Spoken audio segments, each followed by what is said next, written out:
Ever wondered what happens if you slow down your Android TV on purpose? In this video, I'll show you how to make Android TV feel slower in just 1 minute. So let's get started.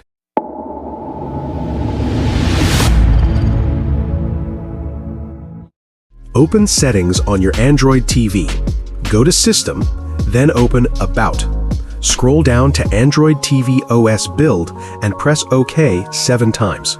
You'll see a message saying Developer Options are enabled. Go back to System and open Developer Options. Scroll down to the Animation section.